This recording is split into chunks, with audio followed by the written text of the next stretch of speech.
Thank you, and welcome to the November 10th special select board meeting for budget this evening. First up, we'll do public comment. Any public comments tonight? Jeff? Thank you, and thank you for doing these meetings. I always wish we got bigger turnout for these meetings, but I had a thought that isn't directly related to the budget, but is related to money, and that I'm hoping that you'll consider in the future here. It's my understanding that the wastewater treatment facility needs substantial upgrades. Like many millions of dollars. And it's also my understanding we only have about 450 users on that, which the upgrade could be a really substantial burden to those users. And yet it needs to be done. I mean, water and wastewater are essential services that that every resident needs, and they're expensive. So one thought that I had was to implement a local option tax, specifically dedicated to the wastewater treatment facility upgrade.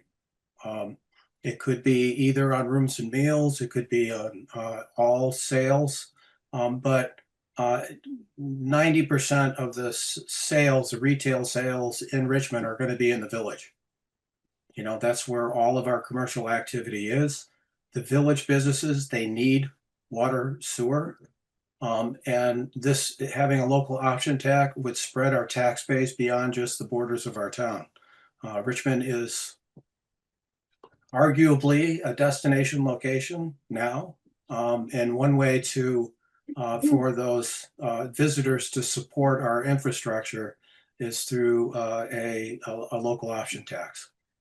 I think it's a complicated process, and there would need to be quite a bit of research on how much money it would raise.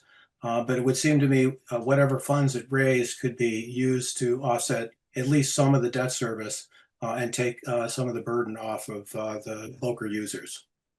So that's my idea for the moment. I hope you'll consider it moving forward. Thanks, Jeff. Great. Any hands in the room, Josh? For public comment? Nope, there's no public in the room. Oh, perfect. Three department heads, plus 9. So those are the only people in the room. Awesome.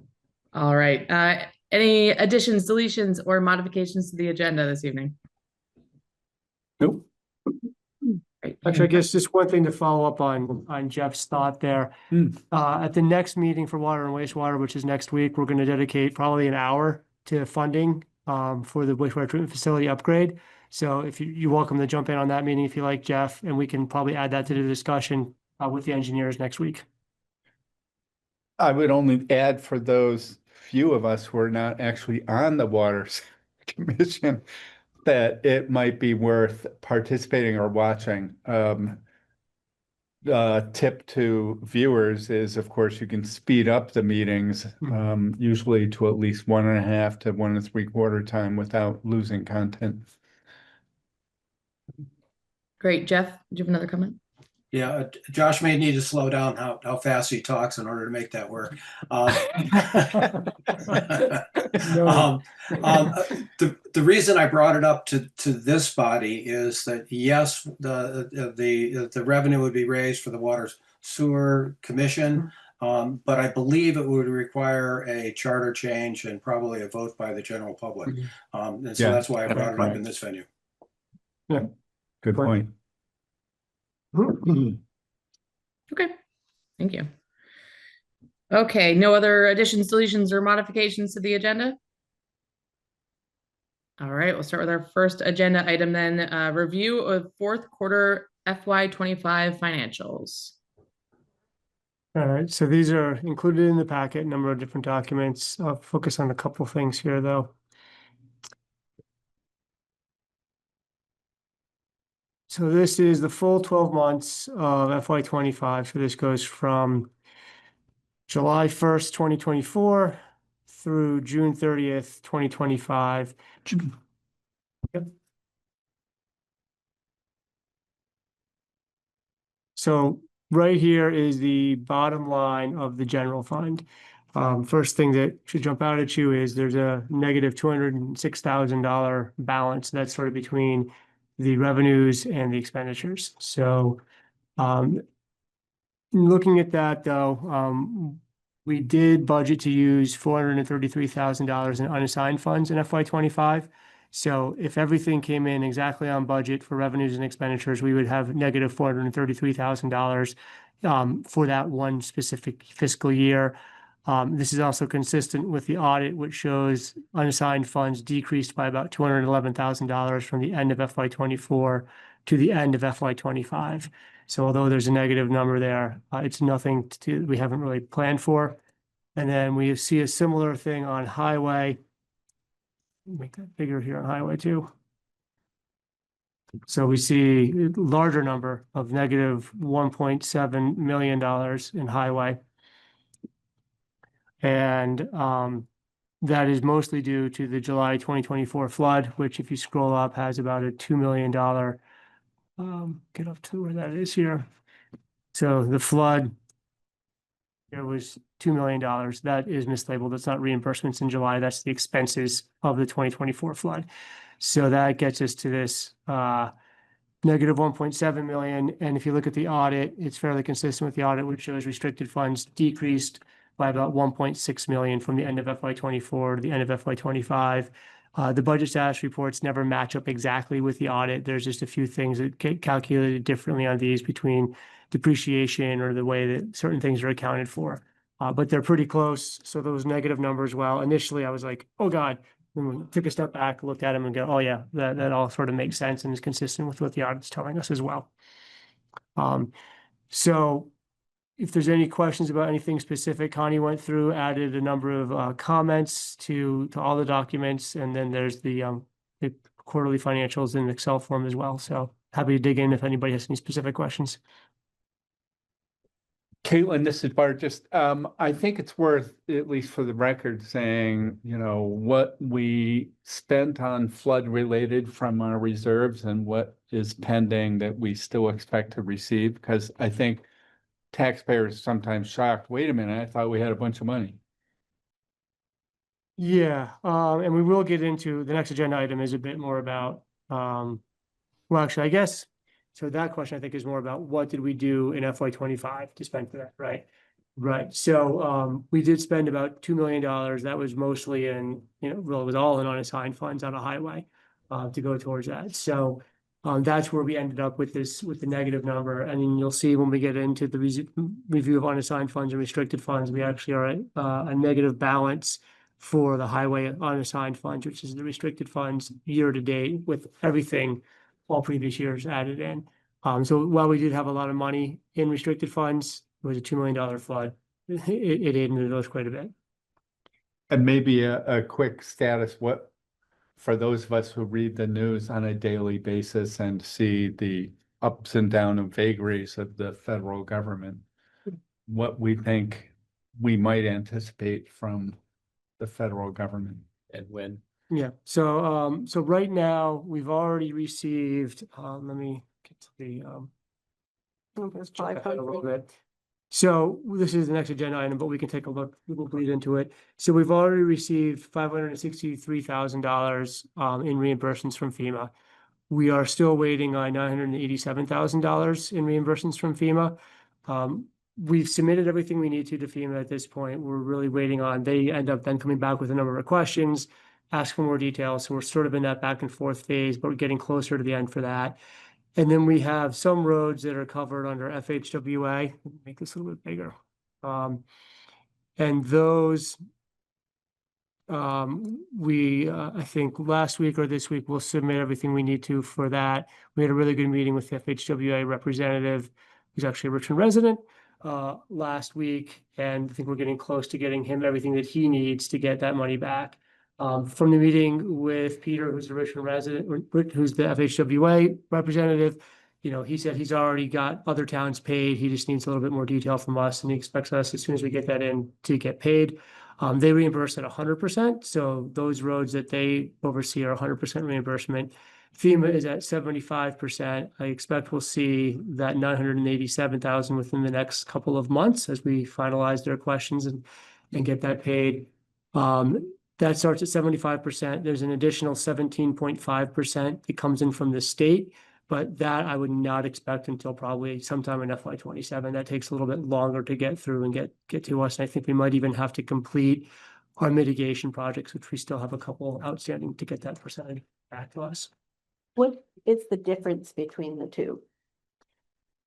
So I don't know exactly why some roads are FHWA and others are FEMA, but in town, I think it's Heinsberg and Huntington Road are covered by FHWA. And I think it has something to do with the way that they're classified and the number of cars that they carry and where they carry them to and from. They're like a major collector or something like that. But I'm getting a little out of my knowledge zone on that as far as the exact specifics. Thank you.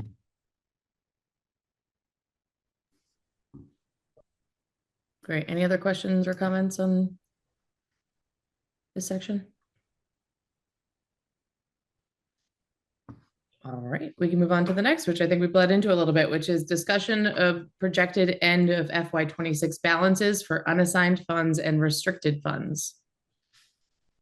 Okay, so yeah, we did just start to talk about this a little bit. So you remember this spreadsheet here from last budget where we looked at our balances at the end of FY25, and then what do we expect to have ins and outs over the coming FY26, and where does that get us to at the end of FY26, and how much money can we put towards the budget for FY27? So in highway, let me scroll over a little bit. We ended FY25 at a deficit of $1.2 million per the audit. We already received back $563,000 from FEMA. We expect to get $987,000, and we expect to get $418,000 from FHWA.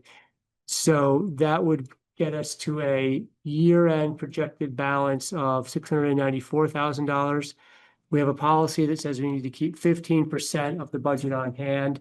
So 15% of the FY27 budget is $368,000, which gets us to $326,000 over that 15% in restricted funds in the highway department that we could put back in towards the FY27 budget. We followed a similar process, although somewhat more complicated, for unassigned funds. So this is money that is for any department except for highway. So we ended the year at $964,000. I'll freeze some pain so we can see this a little bit easier. Okay, well, anyway. Yeah, if you freeze the top, Yeah, I'm just looking for like where the freeze button is. it's under view. Visual review. Yep. Keep going to the right. Freeze panes right there. You had it. Yeah, just gonna. There we go. Okay, so.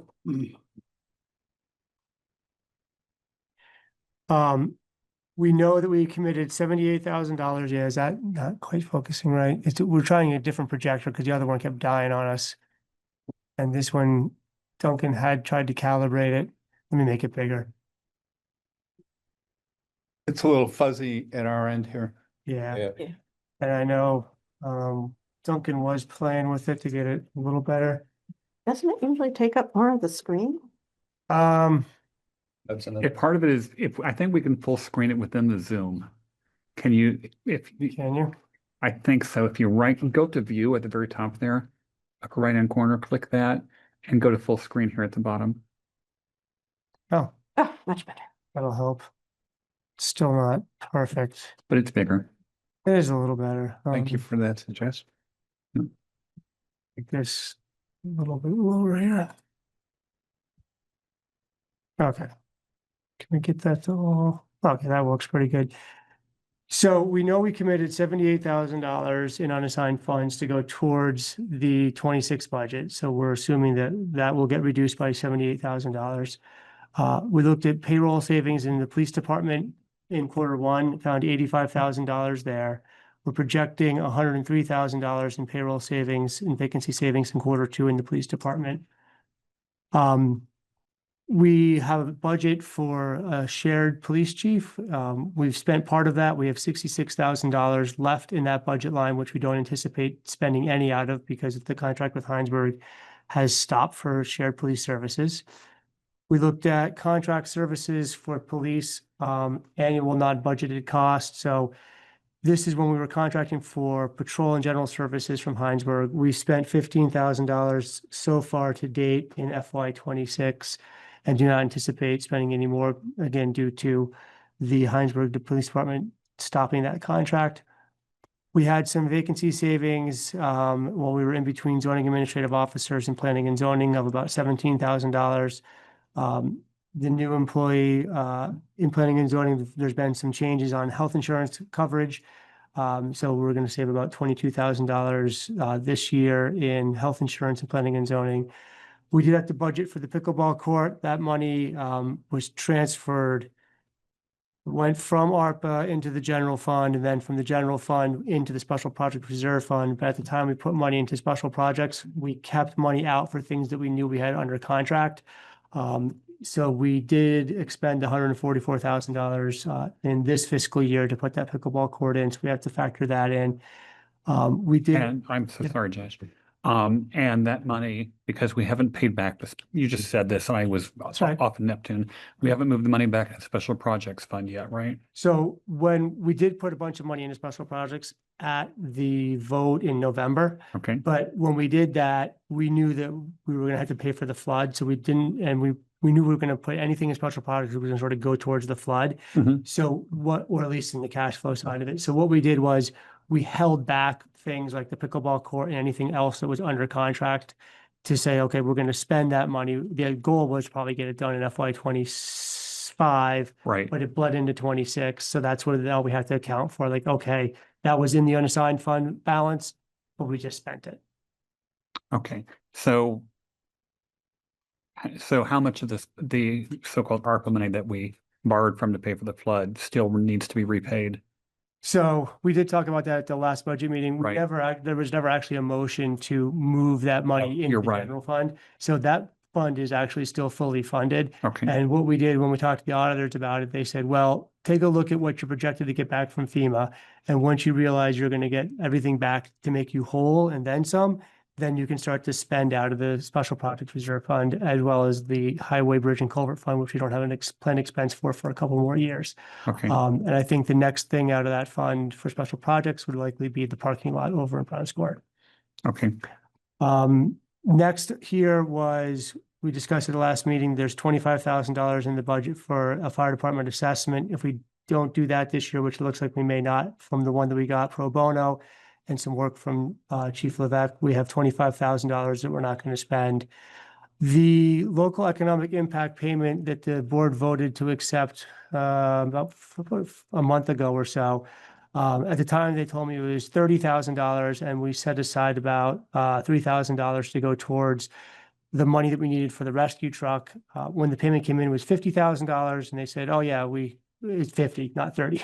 So we got 50, but we set aside, what is it, $2,850 to pay for the balance of the rescue truck that we didn't have for reserve fund. So there's another $47,000 that can go towards the unassigned funds.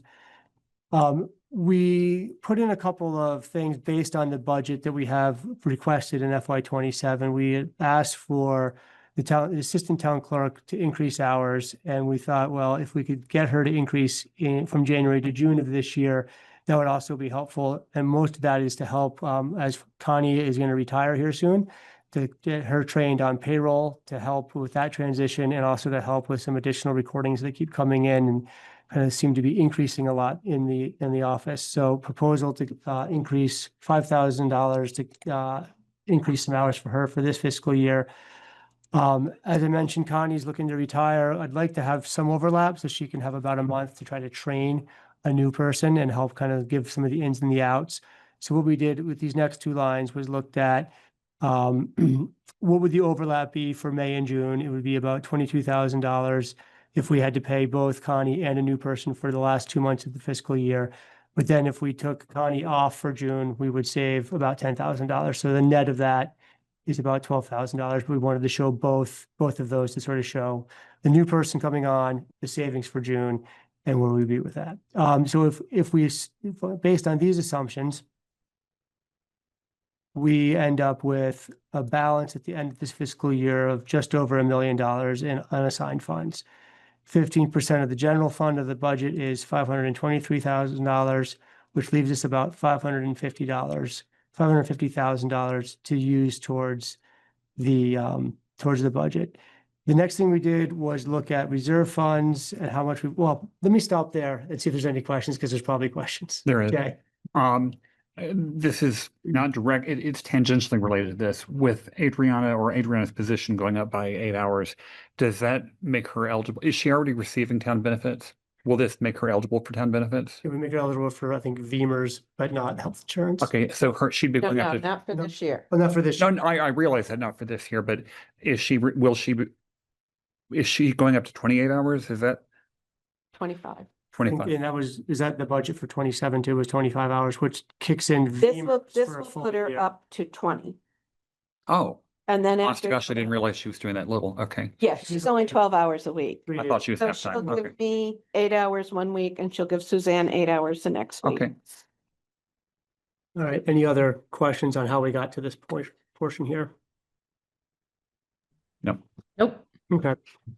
So then, what we said was, well, that gives us $877,000 that we could put towards the FY27 budget.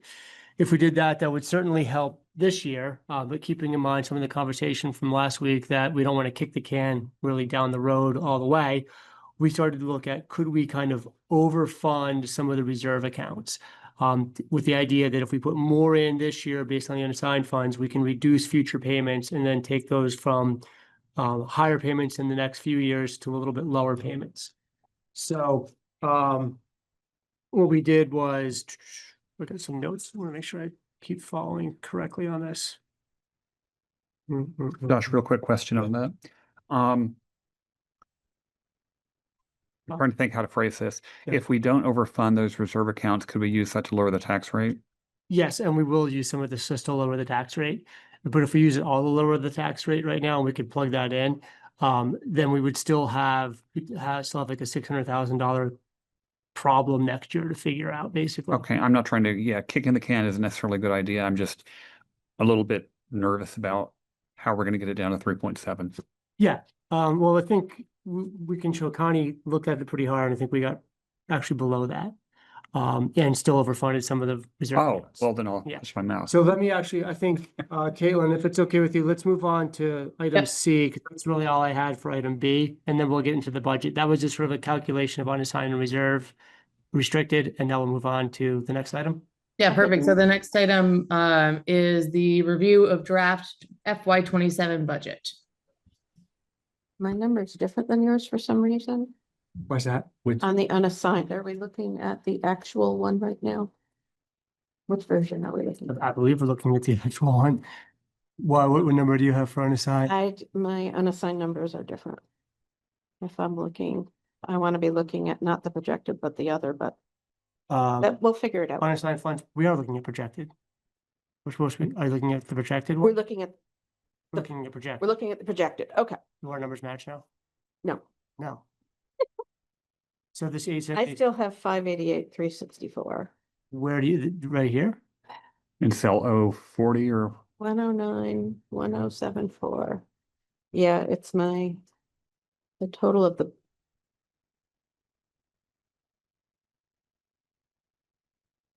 Which one? my expenses aren't lining up right. I have 326, 957.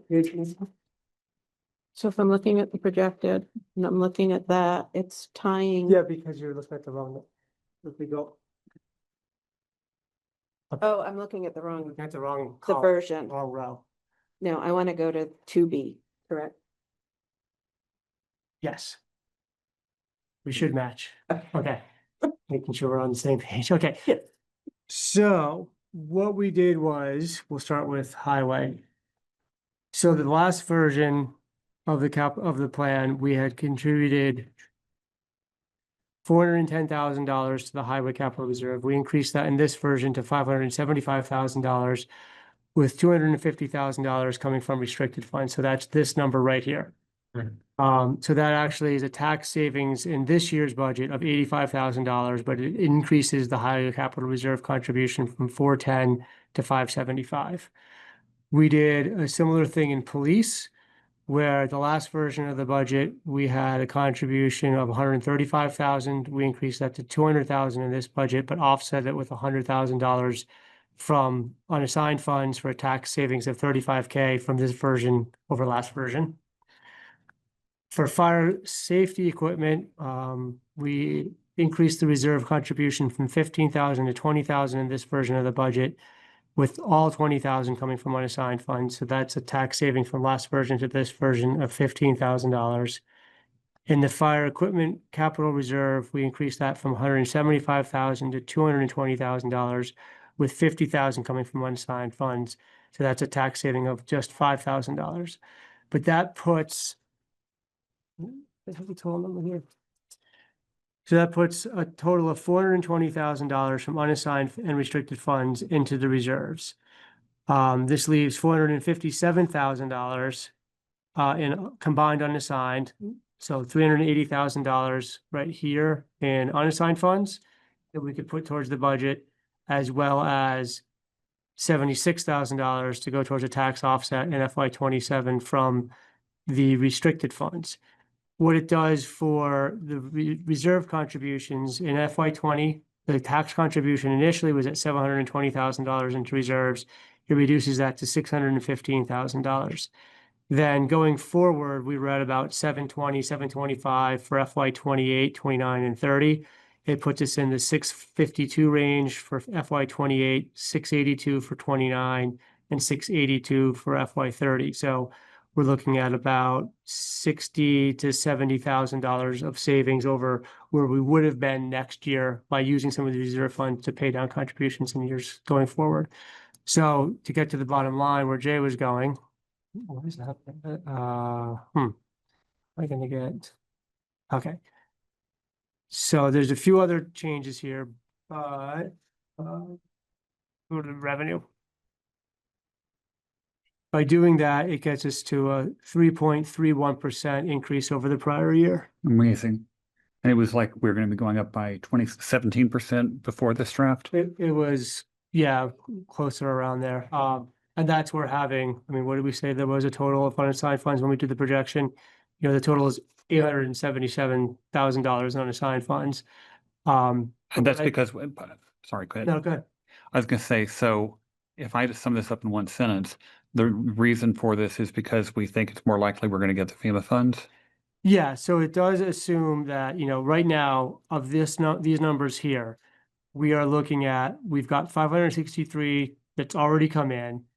We are assuming that we're going to get 987,000 more from Okay, FEMA. and that's where the difference in the tax rate goes. Okay. That's really where it all comes from. It actually, We were being very conservative before, but your conversation with the gentleman from FEMA makes us feel a little more like rose-colored glasses.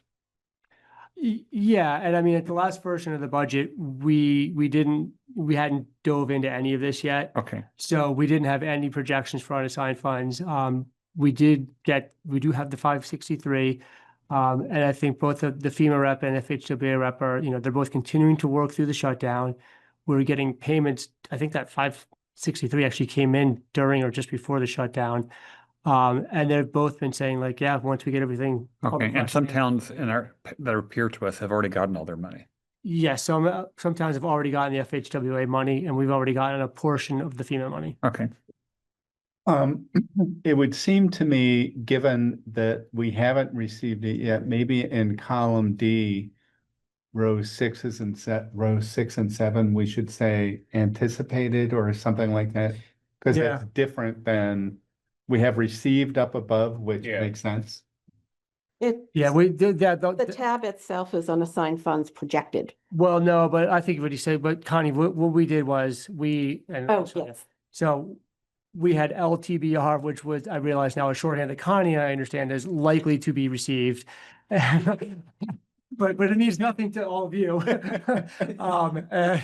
As you know, we go through a lot of these versions and we don't catch all of our shorthands. And I think we meant something similar with, well, MTBR. So I'll change that to anticipated on both of those so that the general Okay. public can understand it. And us. And it's like, yeah, anybody that's not me and Connie can understand it. We talk a whole nother language. At times it does get there. So yeah, so really, and then going through, so yes, it's the anticipated FEMA and FHWA money. It's also looking harder at what do we think we're going to save or not spend in FY27, knowing that, we're understaffed in police. So we did a similar process last year to kind of get us to an unassigned number that we could live with. Okay. I'm going to ask one more dumb Yeah, question. no, please. Just because somebody watching this later is going to be thinking it. Is there an option where we don't have a tax increase by not funding quite as much? Yeah, I think we could. I mean, if we decided that we didn't want to overfund the reserves and we wanted to put more money in there, I'm sure we could. I just want to, There's enough money. yeah, I'm not saying funding the reserves is a bad idea at all. I'm just like, there are going to be people watching this going, why do we have to take as inevitable a tax increase? Right. Yeah, obviously. I mean, they'll be asking the same question next year then too. When it goes up even higher. Is everything, Sorry? anything, It would be a bigger increase next year. Yeah. which I think we all know, but Okay, so that's the message that we need to make clear is that we can cut the pay now and just increase the pay in the future. Right. so I'm just gonna play with some numbers. If we put 100,000 in gets us down to 1.02. So if we put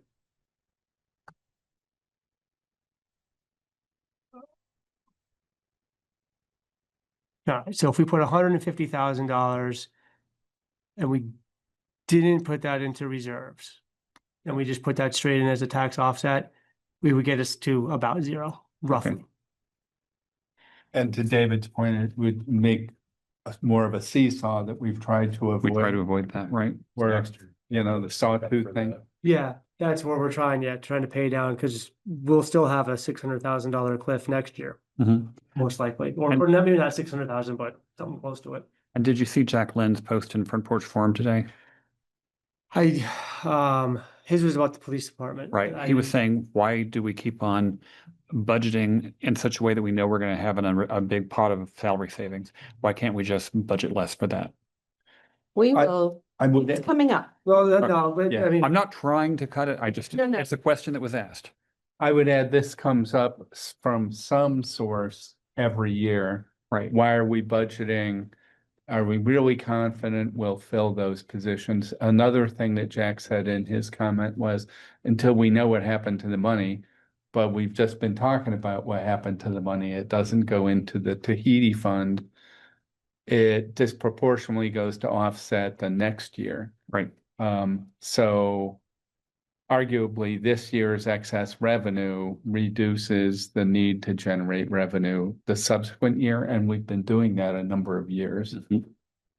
I mean, during this discussion, Matt and I bounced some ideas back and forth and we both had an idea that would make it way more acceptable to the public in how we structure some unassigned funds. That makes a whole lot of sense to me and Okay. him, and I'll let him talk about that.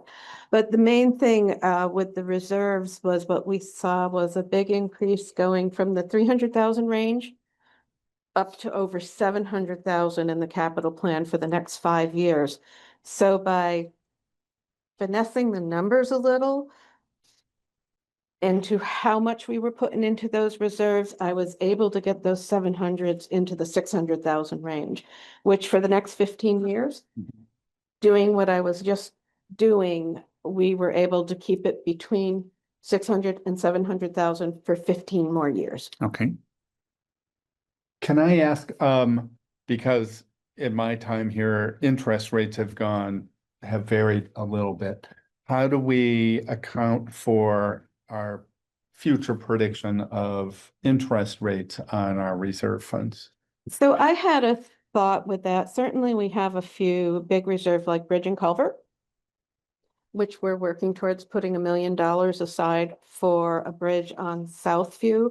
And what I was thinking is some of our really large reserves, my recommendation, and I think Jim was on here earlier, what I would do is I would look at that bridge and culvert reserve, that's over 500,000, put it in a CD. Yeah. Call it bridge and culvert and take that interest and add it to that reserve Yeah. each No, year. that's definitely right. Yeah. Do the same thing where when we're building up to the purchase of a fire truck. Create a CD with the, granted, we need to still have cash flow to do the operations of the town all year, but those really big ones, do a separate CD for them, and Right. then we can really see, hey, it would have cost this in interest, it'll give us this in interest. Right. Do we have a sense of the difference between a CD interest rate and a savings rate and what that generates in terms of an annual We- difference? Yeah, we haven't looked at the CDs since last November because our cash flow was low, but Jim and I had talked about that a couple of weeks ago, that once we get through the budget, we want to go back and look at that. And we could also do it for the water department, which we haven't. I think it's worth looking at least so for the budget, if we can think, oh, by putting in the CDs, we're going to generate X extra revenue. Right. Yeah. Now, it could go back to the reserve. If it does, we would probably lower that 75,000 number. Because that's an accumulation. The way we've done it in the past is all the CDs, it was just one big pool of money. We didn't target a reserve. We could lower that 75, be generating income for the reserve and raise less taxes the next year for the reserves. Or we can continue to do it as we are, and the interest goes back to the general cash rather than the reserve. Yeah, the rates don't seem to be quite as good as they were a year ago, but Nope. there's still rates out there. And I think last year, what we budgeted down because of the flood and because insurance rates, and this year we're budgeting up, knowing that we're gonna get more money back in. What would the duration be on those CDs, do you think? I mean, just speculatively. Depends on. the It's, rate. I know, but it's different between each bank Right, considering what yeah. they have for cash flow. The thing to our advantage, the last time I looked, like with Northfield, they weren't gonna penalize us for taking the money out early, which was great while we went through taking care of the flood. TD Bank now has something similar as well, where they didn't back then. So those would really be to our advantage. Right, We could cut our cash flow a little bit tighter.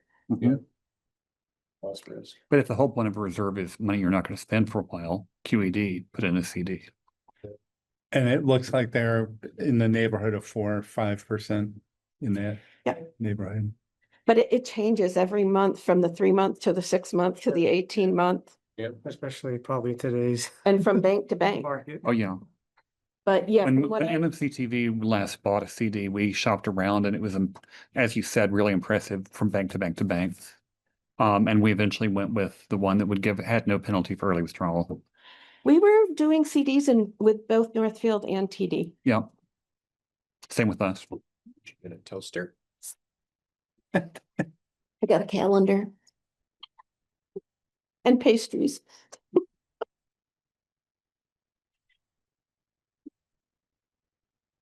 So if no more questions on funding of reserves, unassigned funds, there were a few changes that we made to the regular budget. I'm going to walk through some of those. Yes, we're all here. Yeah. All right, see if I can make this fit presentable manner. Great. So in town administration, everything that we changed is in green. We added $5,000 thinking that, similar to when we had Linda here, we might need Connie to come back in FY27 if there's some questions as we get into the audit and other like annual things. We budgeted a little bit of money for some support for the new finance director. We reduced health insurance due to some changes that employees made about going from family to 2-person plans. In recreation and trails, which is further down here. You just went by a green. No, somewhere. did I get it? I thought it's still down here. It's still further down. So we changed that from recreation and trails to recreation trails and public spaces as it sort of expanded to include a little bit more than just recreation and trails. We moved mowing maintenance down here to $40,000. That used to be up in the administrative line. We did look at the tree maintenance. There was a request from the tree warden to put $25,000 in there. We took that out for this version, thinking that it could go to the conservation fund as a request for the conservation reserve fund. We can add it back in if the board would like to fund it directly, but looking back in years, I know there's at least 1 or 2 years when the request for tree maintenance went through conservation fund. So it's an option that we were looking at. We removed the Lake Iroquois Association and Richmond Community Band. Those are 2 requests that came in after the deadline.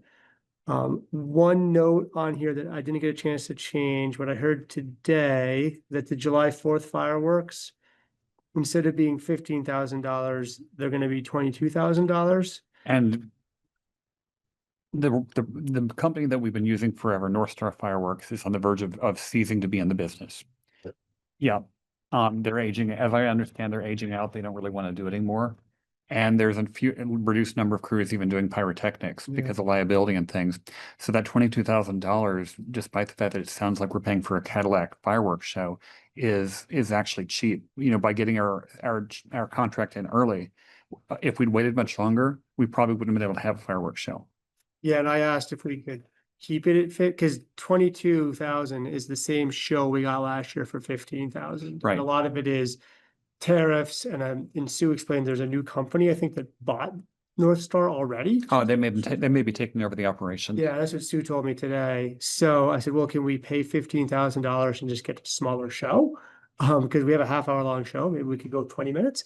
And she said, no, that 22,000 is basically the minimum show that they'll sell you for 4th of July, especially considering it's the 250th year celebration for America.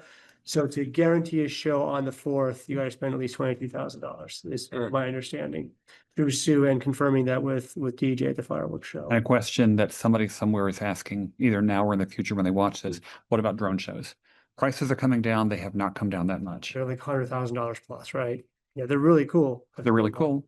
But check I back. was at Disney, and Disney's got money. Yeah, check back in 5 years. But yeah, I sympathize with people who have dogs who don't like the loud noises. Yeah, so we'll have to update that, and that'll be on the agenda next week to consider approving that contract for the select board. On the revenue side, we noted that the education fee retained, if we had like $2,000 for some reason, it should be $20,500. Town center rent, this is basically money that comes out of the town center reserve fund to pay for building maintenance. We increased that to $30,000 to be an exact match to the budgeted expense line for the town center. And then the other changes we made here was the changes we already went over with the contribution to the reserve funds from unassigned restricted funds, $380,000 from unassigned funds to the general budget, $76,000 from the restricted funds to offset the budget, and $250,000 from restricted to offset contributions to the reserves. And yeah, so those are the main changes that we used to get to the what are we at, 3.31 rate.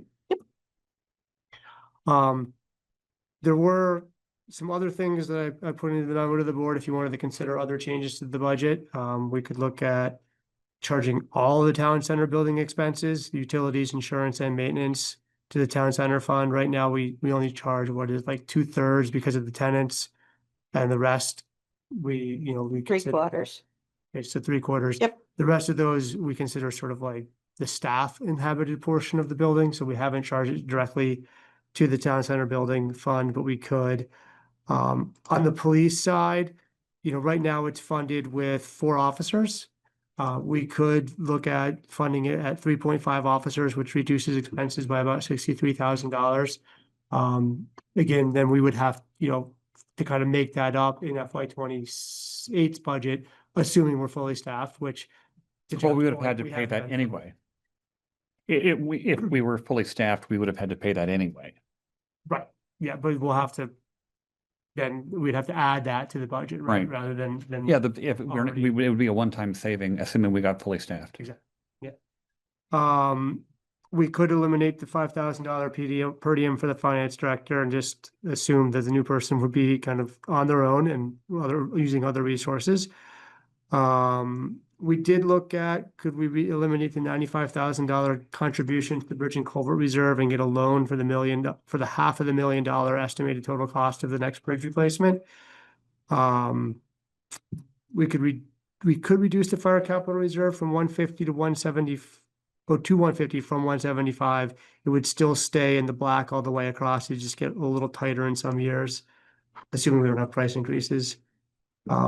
If we reduce the highway reserve to 395 from 410, saves about $15,000. It does keep it in the black, but it kind of keeps it really close.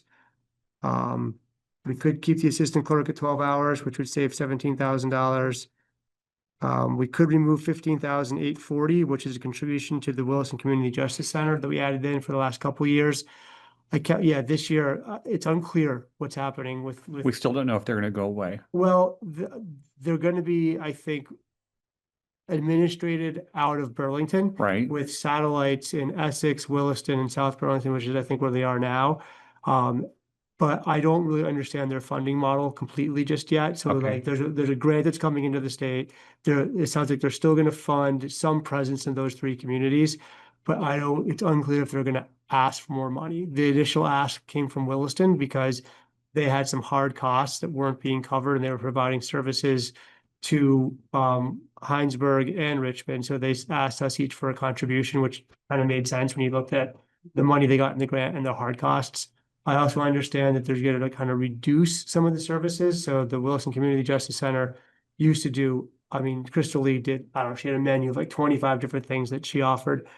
Right now, my understanding is the focus is really on the pre-charge work that they do. So when somebody gets arrested for a crime, they go through the process to not be charged and to make amends to the person that they wronged with that crime. That's the pre-charge portion of it. And some of these other services, I think, are going to probably not be there as much, if at all. But again, I am still waiting on more of an update from my contact, who's really Eric Wells, the manager over in Wilson, who's been paying a lot more attention and following it closer. So it's unclear if they're going to ask us for money this year. So we could take that out, and if they ask us for money, have that question later. I can give you updates from earlier this week. They are transitioning right now our pre-charge services to the Burlington hub idea, where all the paperwork is being coordinated across Chittenden County to match across the board. So we go into Burlington, and then from Burlington, that hub is pushed out to the local communities and local boards. So the paperwork is starting to change right now for this year. And all we're sending to them is only free charge crime. So let's say you pick someone for shoplifting, that charge is eligible to go into the CJC system. And that comes out. But if you have a neighbor dispute and need mediation, that's not being handled anymore through the CJCs.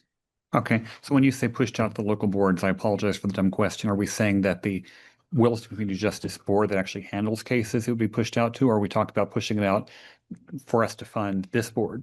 No, so it's the local volunteer boards. So those will still exist. Okay, Correct. And that's the model that they're trying to work towards, where the Burlington's handling the oversight, the the administration. administration, and these local boards are then just running the panels. Okay, So that's so the services will still be there, but not the neighbor to neighbor. It's more the criminal stuff. more of the criminal stuff, and then we're using the Howard Center Community Outreach for the community-based service needs that might come up. Okay, Jeff Ford has a question online. Comment? Yeah, I hear you. Sorry. So are you budgeting for 4 officers? Is that correct for this coming year? This current version of the budget has 4 officers budgeted in it, yes. Okay, If and we- how many cars do we have? Right now? Right now, Cars. Right now, we have 3 cars. You have 3 cars, and so are you projecting buying another car for the 4th officer this year? Yes. Okay, so if we had 3 officers and 3 cars, which still not exactly clear why we need 3 cars other than our contract for each officer, but our collective bargaining contract, but that would be, that might be an area for some more savings. Is that correct? To be clear, when we're saying 3.5, we're not talking a part-timer. We're talking a full-time person only here 6 months out of the year. Okay, so. In other words, Matt's thinking we may not have somebody here July through December, but that final full-time person would come in January. And need a car. What's Right. the, sorry, Jeff, do you have more? Go ahead. And would that, even if they were coming in then, so the way our collective bargaining agreement, which we don't have right now, is that correct? Well, We have an We agreement do. in place, but we have nobody to negotiate with So as on behalf of. if I recall correctly, the current collective bargaining agreement automatically moves forward unless a successor agreement is negotiated. Right, and right now, because our one member of the department who had been eligible for union rep is now the chief and therefore is not, there's question about is there anybody to negotiate on behalf of? The previous union rep was pushing hard that the new union rep has not raised the issue, as I recall. yeah, I haven't heard anything from the union since we've promoted Matt to interim chief. But if it should happen that we do resume union negotiations, obviously discussing take-home cars would be something we'd want to look at. Because if that might not go, but other towns in the county don't typically do that. And if we didn't do take-home cars, we wouldn't need a cruiser per officer. Yes. So, But so. right now we're under the previous agreement. Right. Okay, so if I had my druthers, and a recommendation that I would make is to think about what kinds of vehicles we need rather than a take-home car for each officer. You could have different vehicles for different needs, and it would seem to me we haven't had for years and years had more than one officer on at a time, which leaves several cars idle. Which doesn't do any good for the officers and it doesn't do any good for the cars.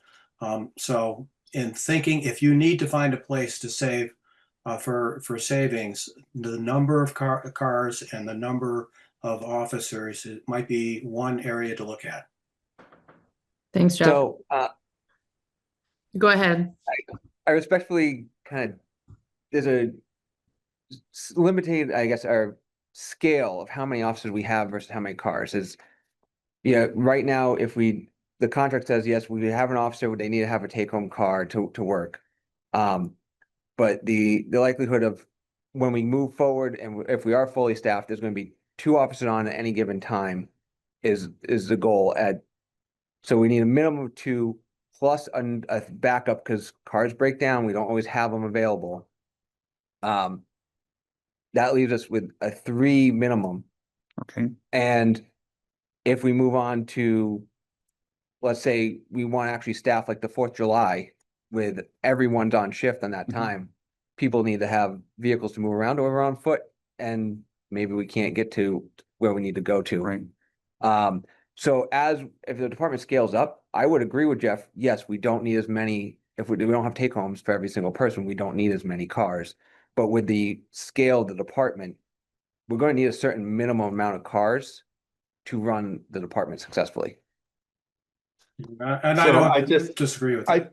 I'd point out as a point of order almost, though, that our current collective bargaining agreement is in effect until we have a successor agreement. And we can't really commit to something less than take-home vehicles because that's what our current agreement says. And there's no likelihood of negotiations in the near future. And so I think it's predicated then on how many officers do we Right. think we're going to have pending that? And these are all, of course, related. How many officers do we have? Who's eligible for collective bargaining?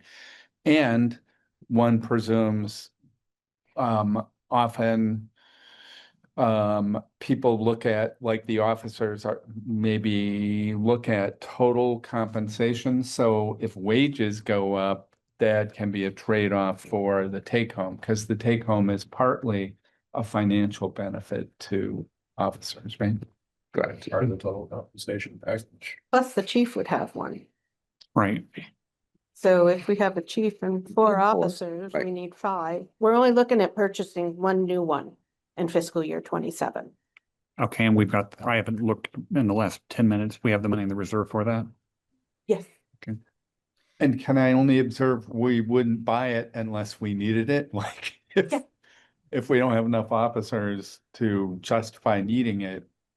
But Well- then there's also the challenge of the supply line, right? Isn't that like a many months or a year?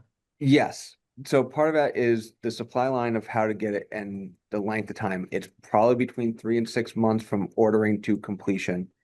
The other piece of it is our vehicles that we currently have in the fleet are starting to age. Mhm. And then if we keep them running, which we can, if we keep them running, it's going to cost more on maintenance and upkeep. So if we don't at least fund and plan for a replacement coming forward, we're going to get to the point of needing to replace multiple cars in 1 year and not have the funds to do it. Okay. So 27 would be to purchase a new cruiser number 2. And then 28, we have 2, but that's to replace the 2019 and the 2020. Yes. I wanna be- And then we would go back to our next new purchase wouldn't happen until 29. I can pull up the The capital replacement plan. schedule, Yeah. yeah. Capital, that's what I was trying to get to. Sorry for sharing my home screen photo. But So David was the- in California apparently. It looks like the FY27 budgeted amount for the police cruiser 2 is $60,000. And then the next year, FY28, we would be replacing 2 each at $63,500, right? And it's the cruiser plus the dash cameras, The equipment, Right, yeah. okay, and so below. or not the dash cameras, the Yeah, the dash the camera. emergency equipment. The equipment then goes on to that, yeah.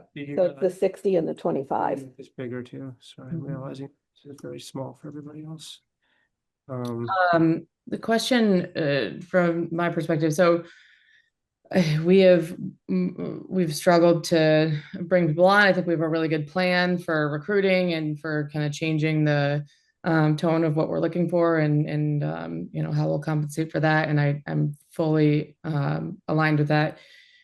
Do we think that if we had the opportunity to have 4 officers in this year, that is entirely what we want to do? We'll be able to train them. We'll be able to, you know, bring on that many people at once. We'll be able to, you know, put the focus on making sure that they are onboarding to the Richmond community appropriately and being effective as a department. Yes, so if we change our recruitment strategy to be Mid-career.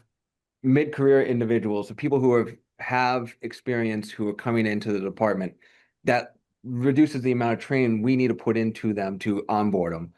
And if we're targeting those people who have 3 to 7 years of experience, which is really that range of when people kind of decide that want to move again.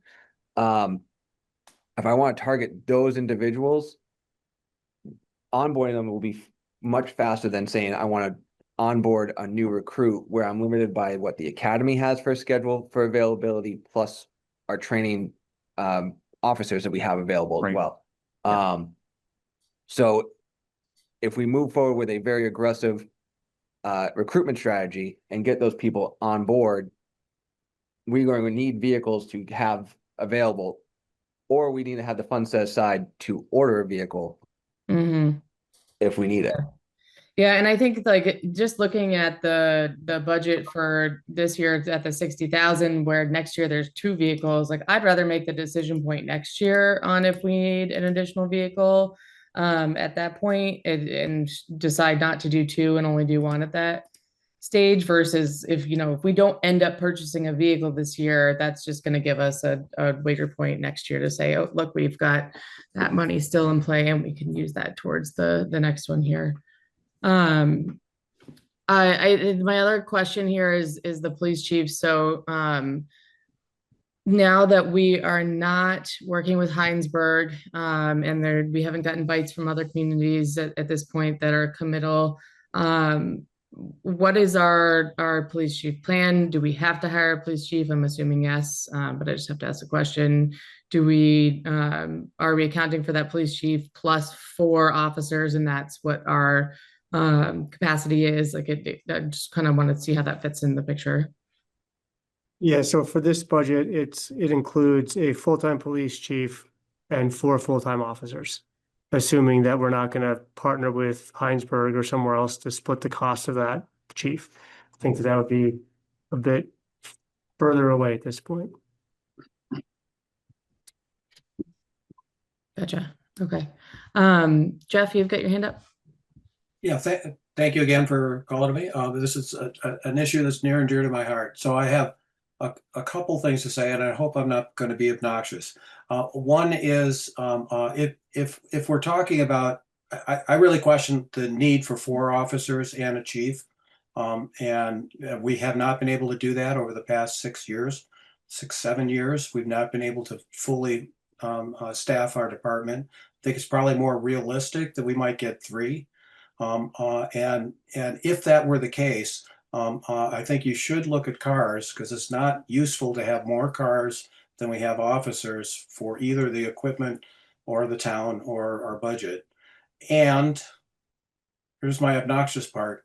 We really should be looking at an electric vehicle for a police cruiser. I would highly recommend not buying a Tesla, but that they're not the only electric car opportunity for police cars, and it did actually do what it was intended to do. It saved us upwards of $5,000 in 1 year of use in fuel savings. So sorry to be obnoxious, but I think it's something that you ought to consider going forward. Thanks for commenting, Jeff. If I may, Jeff is not as out in la la land as he's portraying himself to be, because as many people are aware, there is a push at many levels of government, just not so much the federal one at this point, to go to all electric fleets. This is not 5 years ago. In Europe, one of the big pushes is going to come from in Europe, where countries are mandating in the next 5 years, basically no internal combustion engines being sold except as trucks. And so they're going to have to rapidly scale up production to meet that demand, and that's going to bring prices down everywhere. I think within the short-term future, we may actually see a police-based electric vehicle out there. It's not just to say, yes, we can buy a car, but can we buy a car that's suitable as a police vehicle? So right now, the Chevy Blazer EV has been pursuit rated. Okay. The Ford Mach-E has been pursuit rated as police vehicles. Okay. And the Ford F-150 Lightning has been police rated as pursuit vehicles. Good. But Ford just announced that they're not making any more Lightnings. The Chevy Blazer EV, I have not had a lot of feedback yet on it. I know Williston was looking at one as a detective's car. And I don't know if that came in or not, but I would be curious to see how that's working as a detective's car. But that's not putting it out as a patrol car. Right. Yeah. With where we go in the future, I'm a big proponent of hybrids. Mhm. But right now, Ford, the only one that's pursuit rated is the Ford Ford Police Interceptor hybrid. Yeah. But good luck getting your hands on one. They're probably 18 months out for orders.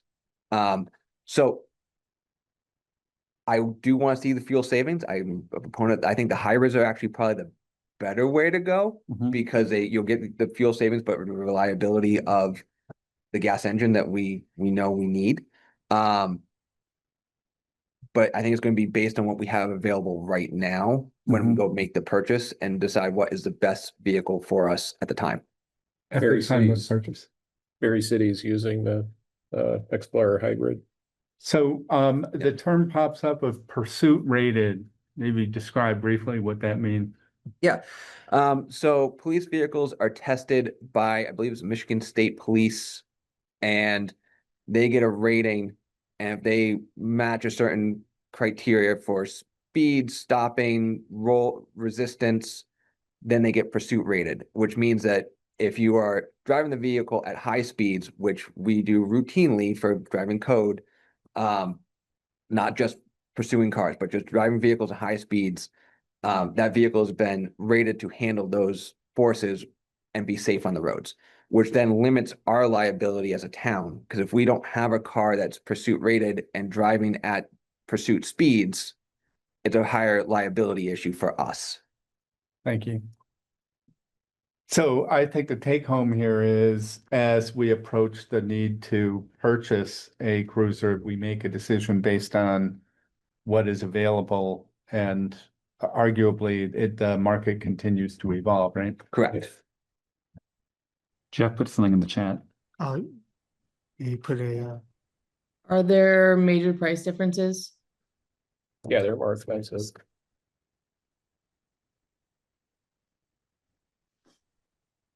I'm just thinking for budgeting purposes, if we're actually, I haven't done enough research into purchasing one versus another at the moment to tell you.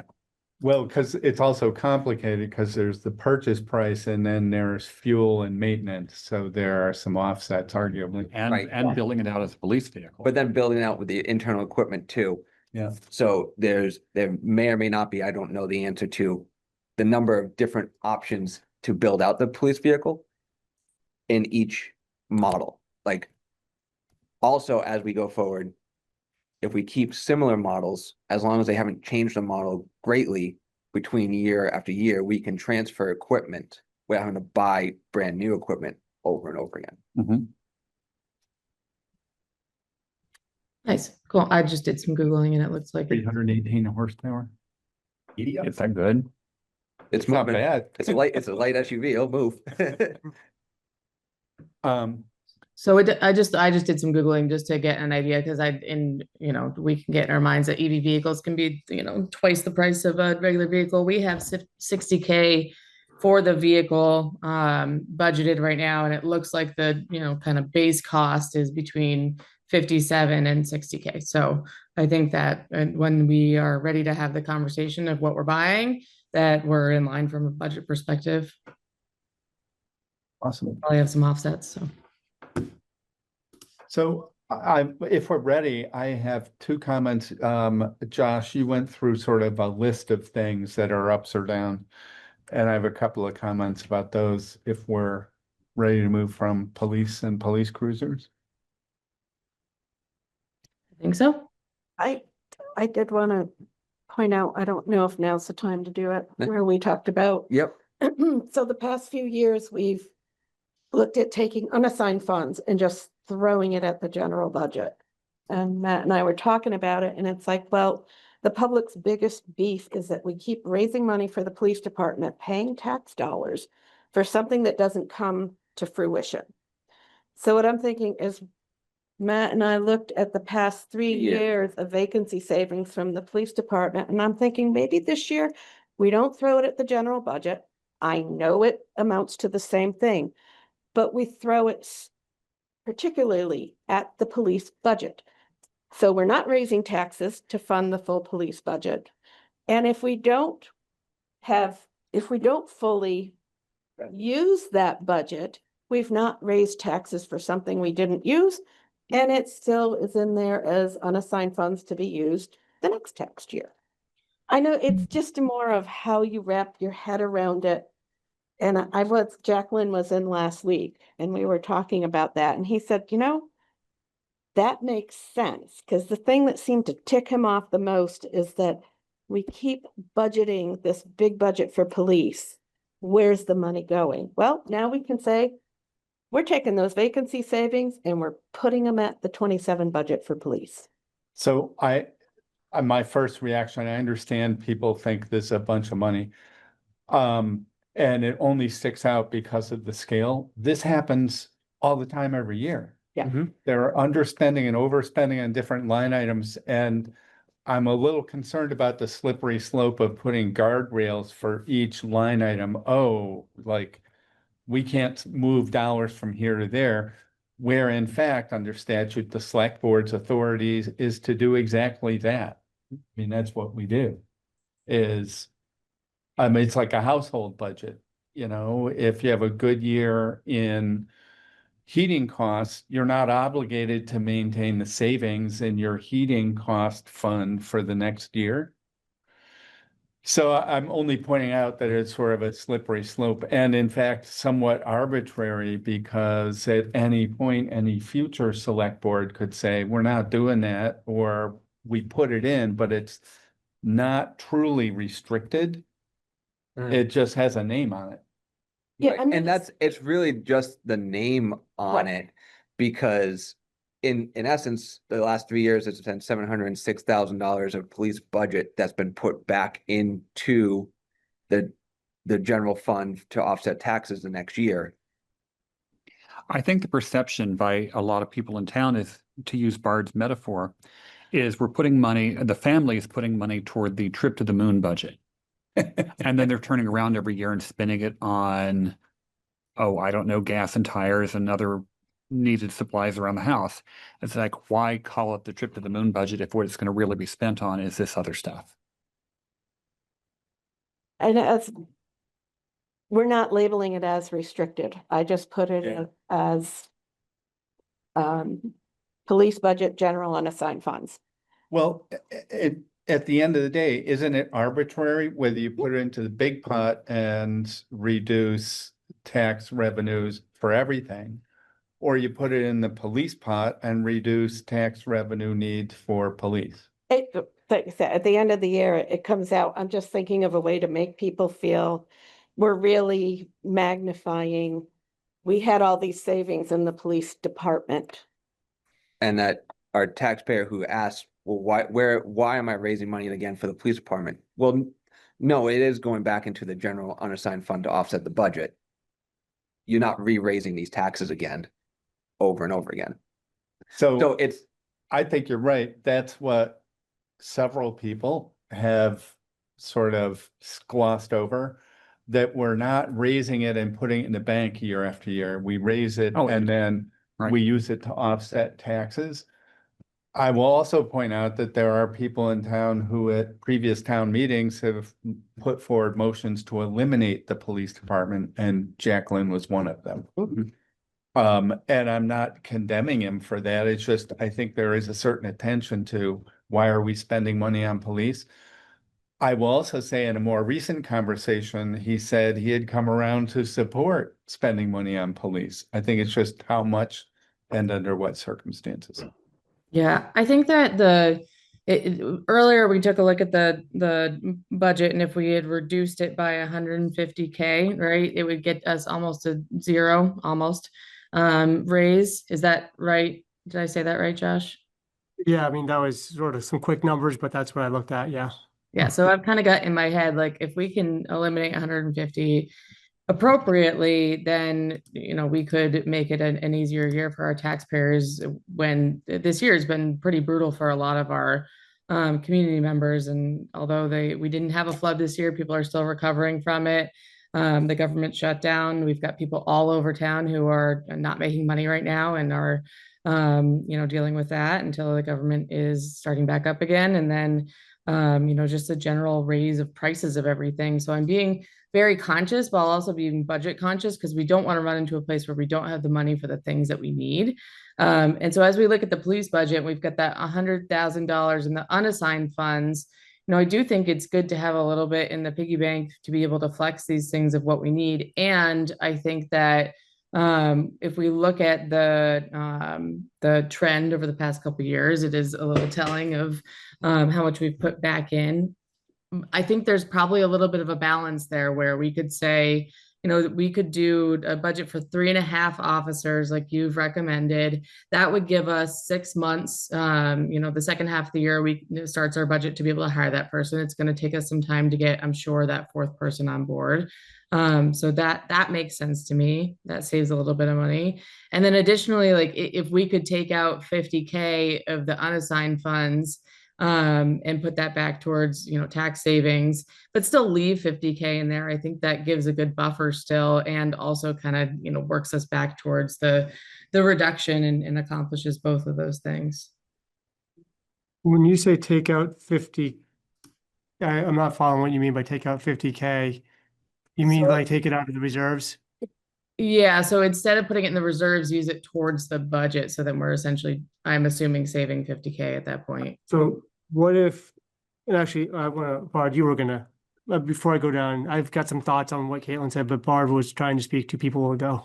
So do you want to go first? No, because we're still on sort of a police thing, so I think it makes sense. Mine are about the bridge and funding and also the town reserve.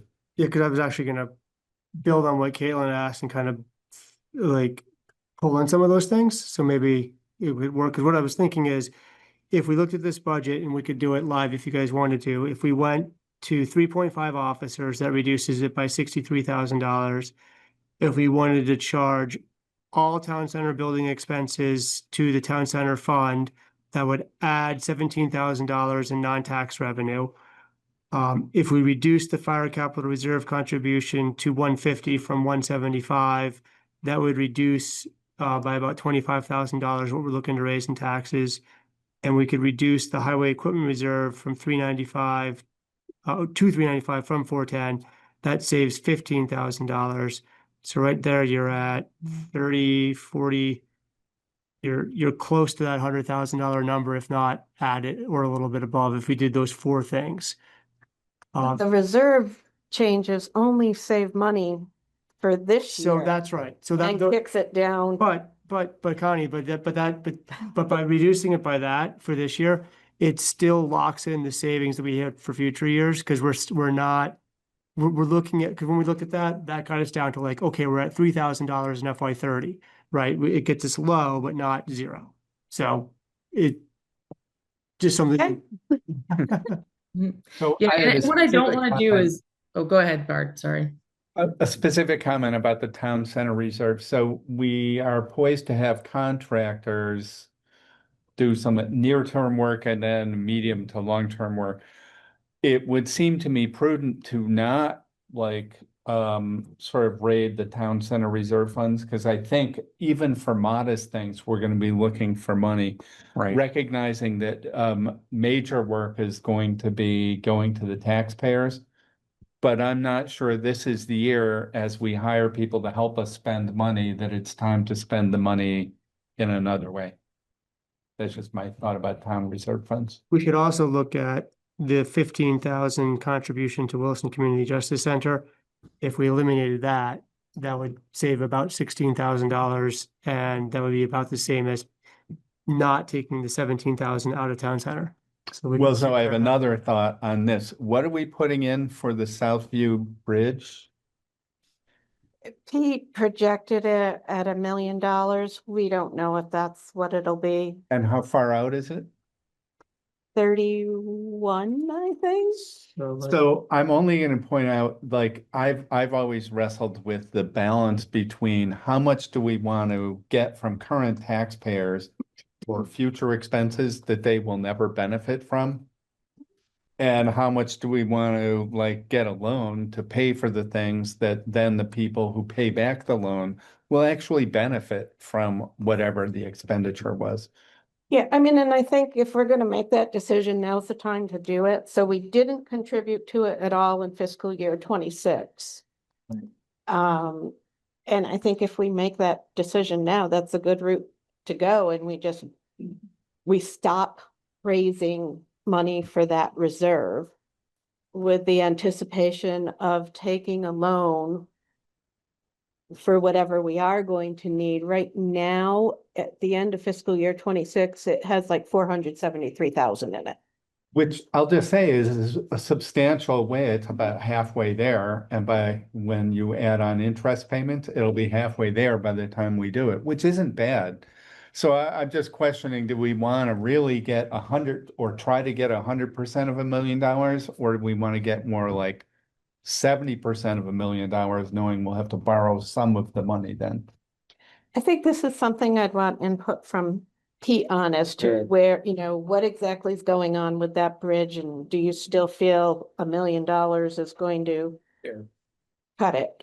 And maybe ask Jim for input too, like as we think about, Oh, on investing it, yeah. yeah, the financing of this. Because again, I think there's this fundamental trade-off of saving money for future expenses.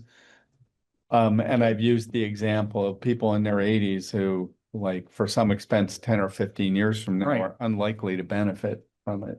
And And yet they're paying for it if we charge them now. last year, I think we did talk about it briefly, that, well, maybe we look at projects differently than equipment, because our equipment has life cycles. With replacements. Yeah, it's a cycle, literally. And we had one other reserve that's in the same boat, and that is the fire department with possibly needing an addition or roof shingles needing to be replaced. I don't know if Jerry has any thoughts on the addition piece. My card with contact to affect the roof, he said that's good for a couple more years. Nice. Yeah. The roof is, The roof is, should be. But depends on the development in town, what the fire department is gonna need to protect the public. I so, almost think personally of like replacing a roof, that's like maintenance. You got to do that on a regular cycle. Yeah. Whereas expanding the building is more like a project, it seems to me. so Jerry, right now we have 45,000 scheduled for shingles on the main structure for fiscal year 27. You're thinking we don't need that, right? Just yet? I can't say yes or no, I'm not contractor. Okay, and then we had the new addition for 400,000 out in fiscal year 32. Do we have any feel for the size of fire trucks and if we still need that? I'm sure we can get the same size fire trucks we have now, but we're not gonna be replacing a truck until 2035. So that's huge for the contributing to that reserve.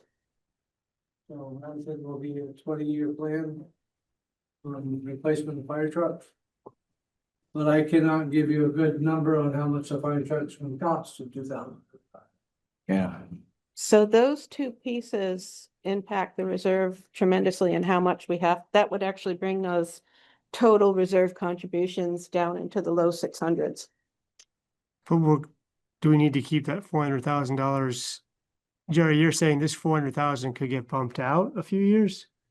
For the full, And say between NFPA and OSHA requirements, all right. there's some equipment that we don't have that name maybe coming down the chute to say, look, you need to have this too. That's right, and the space you need around the trucks, I think that was an issue. Yeah, so we maybe don't want to bump that out, but I mean, the 95,000, do you guys want to start to look at some numbers in the budget, do some live updates and see what it would look like? And Sure. if so, what do we want to start with? Do we want to start with 3.5 officers? Do we want to go with? Yeah. Okay, so if we do that, I mean, with timelines on onboarding, that's probably reasonable. Are you just carrying over the numbers? yeah, I'm just gonna grab it. I think I'll try to keep up with you. okay. No, I think this version I kept, the in-work version I kept on, kept all the, didn't actually. I kept it right over here, I think. All right, is so I'm gonna start with the police. Yeah, we'll get to that one here in a minute. It's right up here.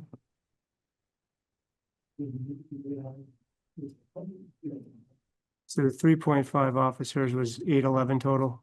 Yep. Okay, so I'm just gonna take that and drop that into here. Whoops. And there was like a weird thing with the formula didn't carry over. Remember we found that last time? Okay, Yeah, 811. it did. It worked on one version, but not the other. Let me make sure I also updated. So that takes your unassigned to 390. You don't have a formula for that one, so on your version, so it's not gonna. Oh, I have the formula to the unassigned. Okay, so That's gonna be 390, so that updated correctly. And then Yep. we've got 76 for the. Yeah, so that I'm getting $390,000 in general unassigned usage when we reduce it by that much. Yep. Okay, so then that gets me to a tax rate of 1.64% increase by just going to 3.5 officers. 390, 170. Good stuff. Is that, Yeah. Tanya, are you double checking me? Yep. Okay, so the only thing we've done is reduce half an officer. 1.64. 1.64. Okay. Yeah. Just by reducing to 3.5 officers, yeah. Okay. Do we want it under just general assigned or under police unassigned? Well, I think that, let's come back. One piece at a time. Okay. This is, it doesn't, All right. it's the same 390 no matter what we do.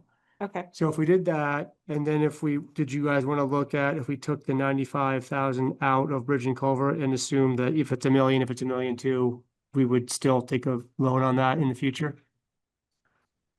Oh, that sounds like what Bard wants. Or I'm maybe not even saying he's wrong. reduce it, where I was really going is instead of shooting for $1 million on that year, maybe shooting more for like 800,000. And then there's a modest loan. Obviously, there's a big difference between a $200,000 loan and $1 million loan. Right, and that spreads the pain out into the future for people who would use it. Right, So if that's we, the concept. at least. That's the concept, yeah, and I'm not opposed to that. so if we took 95 and go to 50, just for Sure, a see what number, happens, cut yeah, it, cut it yeah. about half. And then Connie, that gets me to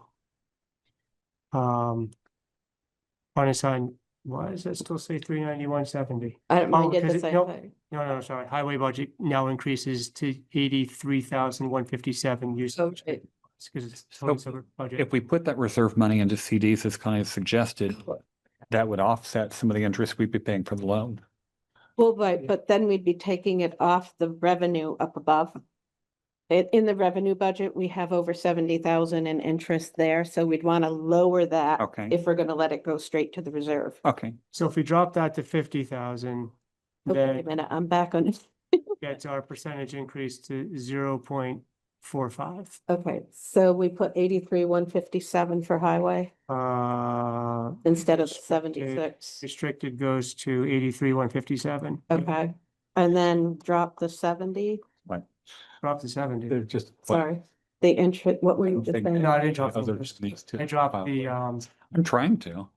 I dropped No. the contribution to the bridge and culvert reserve from 95 to 50 Oh, on the gotcha. expense side, So 0.45? 0.45. Yeah. Yep. This is like, you should come by sometime when we're doing this for like 2 hours. Oh, yeah.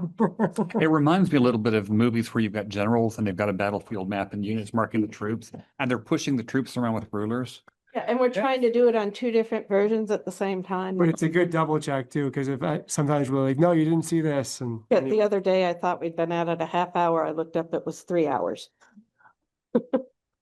okay, so that gives us bridge and highway reserve 250.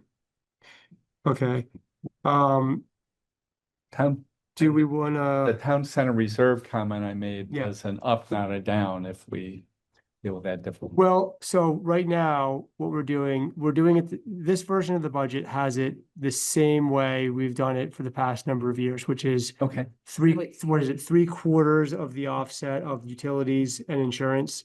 It was, right, so what we did is for the town offices, anything that was used, whether it be heat or electric, we did not take the whole amount of the electric bill. right. We only took 3/4. There's one electric bill that's strictly the 3rd floor, but like heat, things like that, we only took 3/4 of. So, Okay, so yeah, so the 17,000 was if we just took it all, and Right. that was the increase. So So if we let's not have a- that. yeah, Do it the same way we've done in the past, Yeah. then this version holds pat. I really want to take the 15,840 from CJC just because I don't think they're going to charge us. Oh, I Do it. pay it. Well, I mean, there's I'm only that 1/5 question of the too. board, but I say do that. What line's that on? Made me find it. So let's briefly revisit that if we could. Yeah. So, they're narrowing their scope of practice, so to speak. Correct. And their financial model is not yet entirely clear. My understanding is that all the funding for the CJCs is now being funneled to the Attorney General's office to one hub location for per county. Okay. And so that hub location is Burlington. So we should not have to be asked to provide any further because they're only doing pre-charge. Where Williston had been expanded their CJC program into also other social services. So let's take it. Yeah, let's take that. Makes sense to you guys? Yeah, those. Caitlin, does that make sense to you? Yep. Once we find it. It's on line 380, it's under contract. It's still 380, services. okay. And then the other, then this is an up that I would like to do. Before we move on. Yeah, sure. Do we, some sort of note that says why we did this versus we just don't like community justice? The funding formula is changing throughout the state. Yeah. So if we do that, I guess let's make sure we're still on the same page. I get the 0.04% increase. So we're darn near zero at that Uh-oh, point. 0.09. Okay, you didn't update the unassigned funds. Oh, that's right. It's So if but you- so also if we can lower it by even just a tenth of a point. 392, 546. Yeah. Exactly. Well, let me just. How much is 0.04% in actual money? Gardner here going, what if we could make it exactly zero? That was sort of, I was following Caitlin's comment of half an hour ago, like, boy, if you could hit exactly zero. That would be, So just keep in mind too. Yes. That we, by the time we get to our next budget meeting, we will likely have actual rates from passive insurance that we'll have to increase in here. What else? So I think the insurance is gonna be, that's gonna kind of be the big one that might change between now and the next meeting. So even if we are at zero in the next 10 minutes, in 4 weeks. That will be. Okay, so the time to push the pieces around on the battlefield will be at the last budget meeting. Yeah, I think that would be helpful. Caitlin, would it make sense to do this? Maybe leave it at 0.04, but we might also think about candidates. If insurance is going to be an up, are there other downs that we could put on the back burner to Yeah. offset that? That's where I look at, I think we, last year we went as thin as possible on the contribution to reserves. I think there's, based on what we looked at last week, there's still room to go a little bit lower on fire capital and highway equipment reserve in this year's taxes, and it still saves. We would still use the same contribution from reserves, unassigned funds to go to the reserves. It would just reduce what we put in there this year so that the overall balance going forward is a little bit lower, but never below zero. So that there's another $40,000 if we needed to make some adjustments in the next meeting. My Yeah. only concern when it comes to equipment is availability of vehicles, and the increase in pricing has been really drastic. So whether it be the next fire truck that we're getting 8 years down the road, or the next dump truck. So for example, they're not getting a dump truck ready in 12 months. It's 18 months. Well, if you're buying one now, trying to raise money for one now, 18 months out, it could end up being a lot more than what we're projecting. We're just guessing at the increase in pricing. Yeah. So I hate to cut us Was that short? too close. Yeah. yeah, Some of definitely. them were like just a couple $1,000s in some years. Yeah, and I think like for some of the reserves that are being just saved up for the equipment, we should make sure to be aware of that. But I think like in the same way that we were looking at the Southview Bridge, maybe we take a look at the extension on the fire department, and maybe there's like we save some towards that in anticipation, and then when push comes to shove and we're needing that, we could do loan for the rest, but make it a responsible loan and so forth. So there could be some savings there. I just think that this year has just been so tough, and I know that a lot of people's insurance premiums are going to be going up, and it's just, it's a year to do the best we can to cut what we don't need right now. That won't hurt us, significantly next year either. We don't want to, throw that in that. No, and that all makes sense. And Connie, I think between now and the next budget meeting, we can relook at capital reserve and look at the right version of the capital reserve, because I feel like I might have gotten lost. Me too. So we'll look at that. But yeah, Caitlin, I like the idea of the 95,000 in the bridge and culvert, because there might be more to come from that, assuming a loan in the future. The only argument, I mean, I guess I do feel a little badly taking the 25,000 request from the tree maintenance out. But if you guys feel like it's okay to go to conservation reserve fund for that money. Oh, Yeah. yeah. I just was glancing at the criteria and I think it could be fit in. I think so too. But I think we might reach out to the Conservation Commission and like just check in on that. Okay. I don't want to bypass their role Right. in this, it seems to me. Yeah, that's a thing. Like it would have to go through that process, which I think Yeah. I think it was similar work was approved in the past, so it's likely to be approved in the future.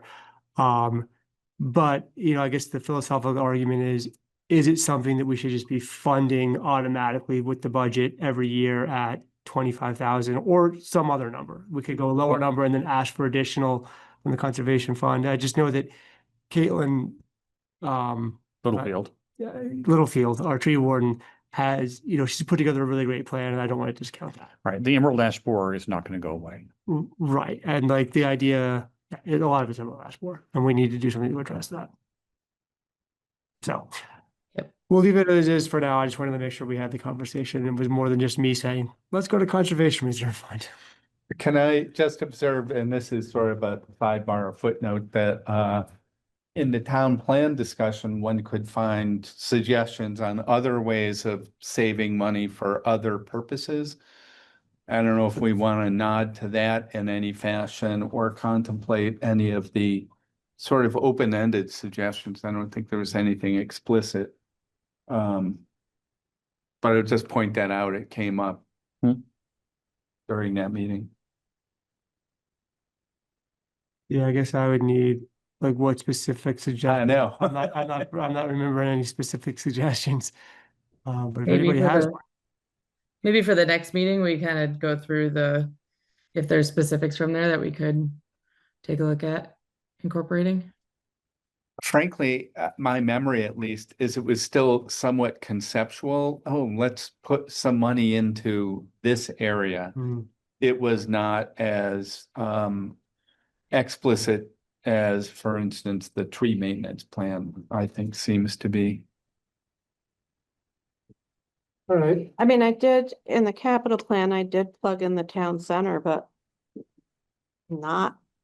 there's nothing in there. I mean, if you were to look at it, right now in fiscal year 42, there'll be over $1 million, but right now I have no input beyond that of utilities and the few things that the library gave me.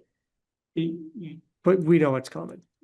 No. Well, just gonna be- No, but that's what I'm we have saying. thought We about- gotta consider that if we have to take a loan and we're taking loan for other things. I thought about it, there's some little things, $1,000 here, $50 there, that we should have funds available for that. I think the significant improvements to the building in any case are gonna be bonds and loans. Just, So it looks like the library in fiscal year 30, they're looking at 50,000 for the water diversion, and then in 31, 225,000 for the roof, and then in 32, 60,000 for the steps.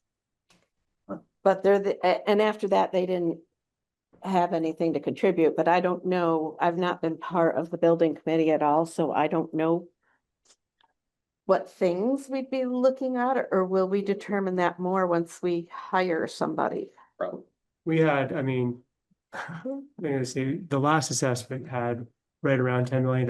Right, so this And isn't we're gonna put it have in. another contractor looking at that. That's gonna, in another little more than a year, give us another assessment that it's probably gonna be around $10 million, give or take, I would imagine. So when So we, There's gonna be some expenses. big going. so if we do that and we have to take a loan, then we need, I think, it's not gonna be paid by the town center, so it's gotta be paid by taxes.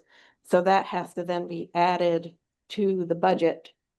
Yep. As a town center loan, which is then gonna make all those 600 numbers go up. If we add the Southview Bridge and a couple other things, those numbers will easily go up 100,000 a year.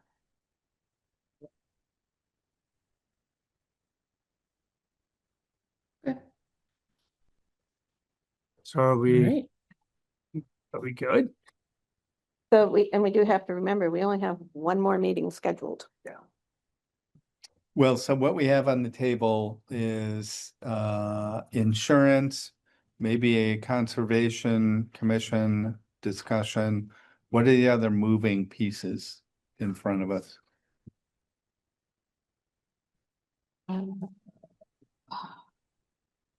A lot of the things we had answers to. Okay, we can also look at reserve contributions to see, County tax, but that wouldn't change by that much. didn't that get finalized? No? No, we still had it at 27,000, Yeah, that is small. and I'm strictly going by Insurance is what not it was, that big what one. it is this year. So. Simple Route Technology Services, Yeah, I think we're probably pretty, oh, we should probably look closer at that just to make sure there's nothing big there. oh, fire department salaries.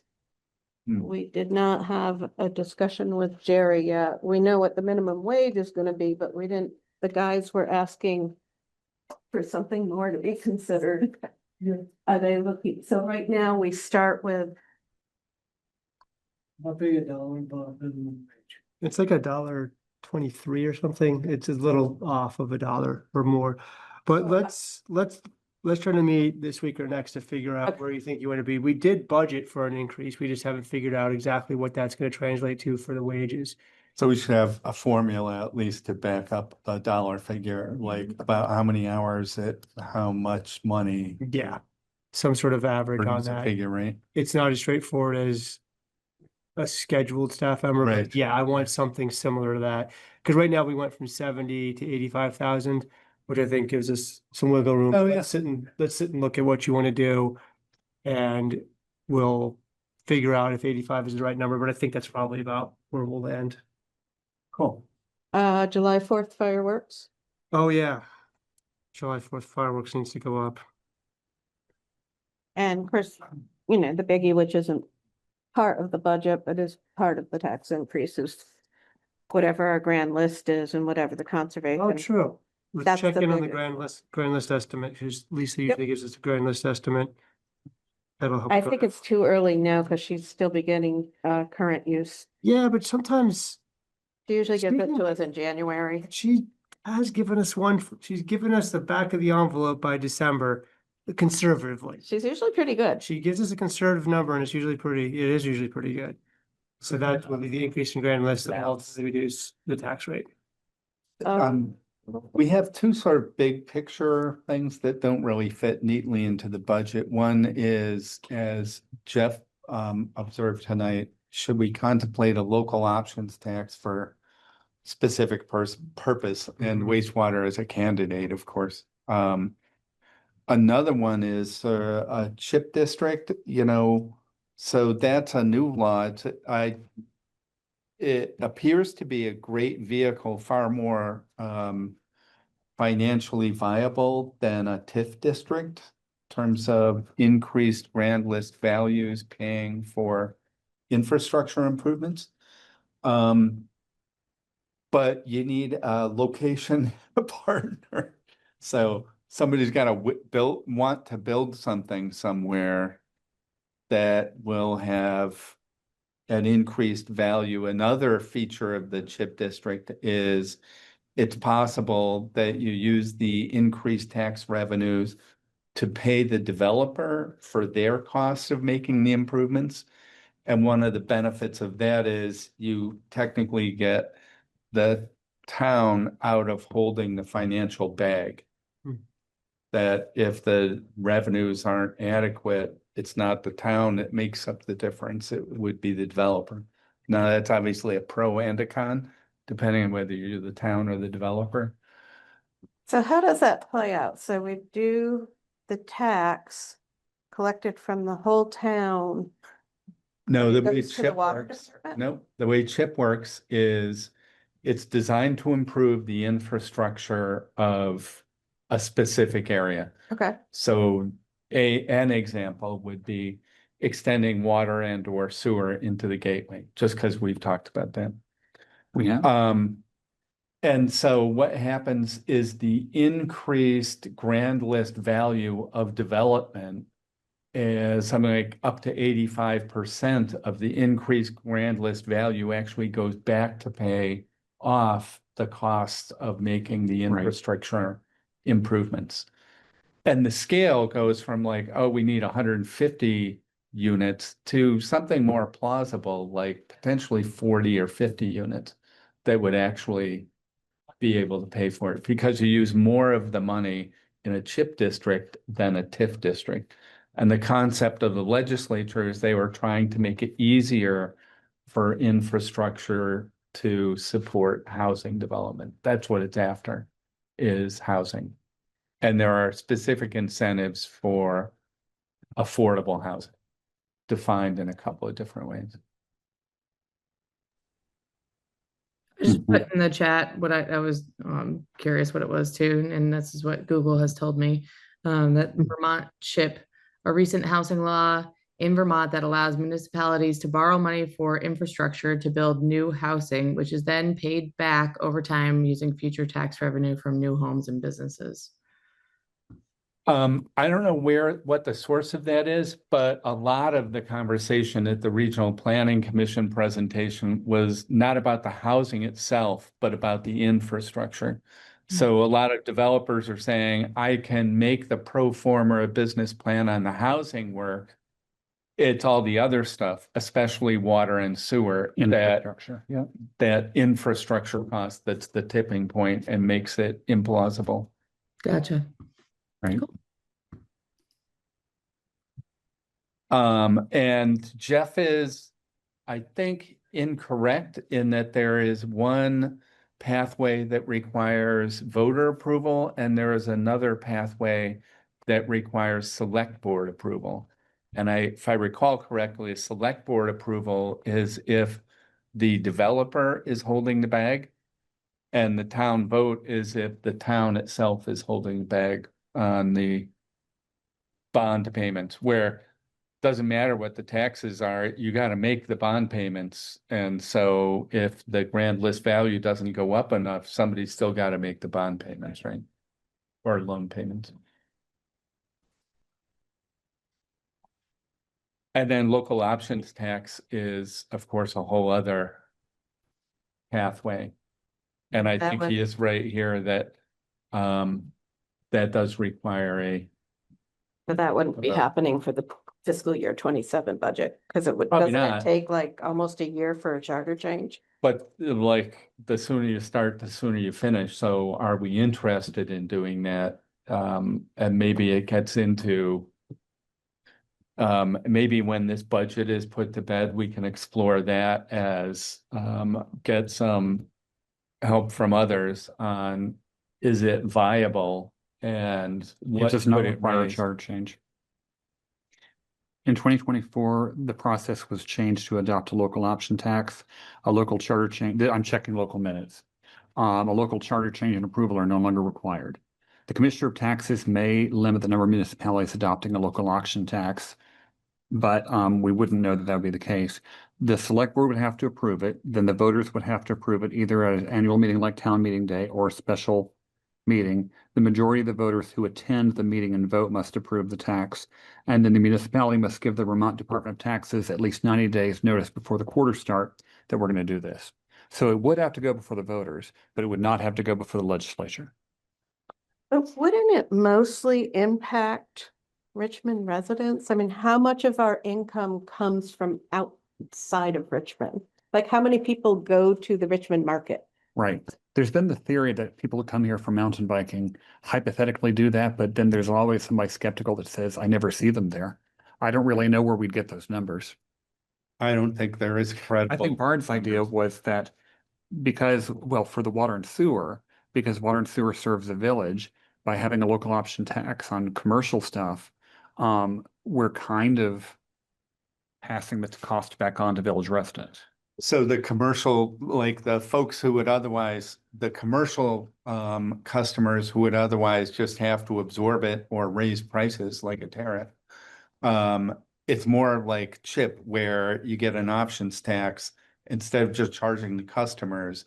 It's a tax of the customers of the customers. Right, and there's three options. Local, 1% local option tax on sales, 1% local option tax on meals and alcoholic beverages, and 1% local option tax on rooms, which is moot because we don't have any lodging. So it's a question, is it all sales or is it just hitting the restaurants? And we probably want to have a conversation ideally informed by some facts, like how much do those look like and who would be impacted? Yeah, I know Shelburne, because I have a friend who is on the he's vice chair of the Shelburne Select Board. They have a local option tax. I'm not sure how it's modeled, but they say it's been a game changer for the purpose to which they're putting it. I'll ask him, what their rationale was and how they predicted its impact. I'm guessing there are some VLCT folks who could Probably all provide some right. insight, just spend like half an hour. Yeah, we just don't want to go into it, blindly saying this will change everything and then have it turn out that it drives business away, which is always the fear. Right. Great. Okay. Anything else for tonight? So I guess my biggest question is, we were working this budget two different ways. So I guess everybody is comfortable with basing this budget on the assumption that we will be getting everything Well, that we think we'll be getting. you don't have a choice. Because if it does fall through, we're gonna have some Which it big might. scrambling to do. Yeah, but I think that, all We can get indication tight we've medium. gotten from our FEMA reps and our FHWA rep is that we're close, and I thank Duncan and Pete for being organized and continuing to answer the questions and respond to them, and I think it's a good likelihood that we're gonna get it all here. So I think that's why we should be clear to anticipate it. Yeah. It seems to me it's binary. We either include it or we don't include it. So assume we're going to get anticipated revenues and that's what we're doing. Yeah. The alternative is assume we're not, and then we have to raise another $1.3 million, $1.4 million. Then it gets real hard. Yep. Yeah. So can I just say, can you tell us what the tax rate increase would be if we had to raise another If we 1.4? took 1.4 million out of this. 30%. You don't wanna know. Well, it's just to illustrate. Yeah. We did one So version of that's- taking all of that out and bringing the budget back to bare bones. I think, well, if we just put 1,400,000 in a random cell, right, Connie? Yeah. Yeah, Like, and I'll color that very brightly so we remember to take it there's out. basically no unassigned funds. We're still in the red. Don't press this button. It's the history eraser button. Well, And so it- 1.4 million, if we did that, then we get up to 34%. a tax rate Yeah. of Din, din, din, din, din. Yep. 36% increase. So that That illustrates the scale of what we're talking about. huge. Yeah. I think that someone seems a little bit wrong about that, but No, let's. I'll go with it for today. as long as you guys are It's okay with it. huge. That huge figure out number that we haven't really. And Duncan did reach out, and because I had the question of, so if the government is shut down, does that mean the state's not getting money from FEMA to dispense to us? And they responded back with, it wouldn't be a problem. For what it's worth, it looks like the shutdown will probably be over in the next 24 hours. It Yeah. does look like it's getting close. Yeah. Yep. All right, well, we got some to-dos to look at and come back for the meeting in December, but I think we're close. So thank you all. Oh, thanks for all the time you spent Absolutely. doing, and department heads as well. Yeah, thank you all. Can I get a David, motion to you adjourn? adjourn? Bart, second. Great. I've got a motion from David and a second from Bard. All in favor? Say aye. Aye. Aye. Thanks all. Thank you. So everybody.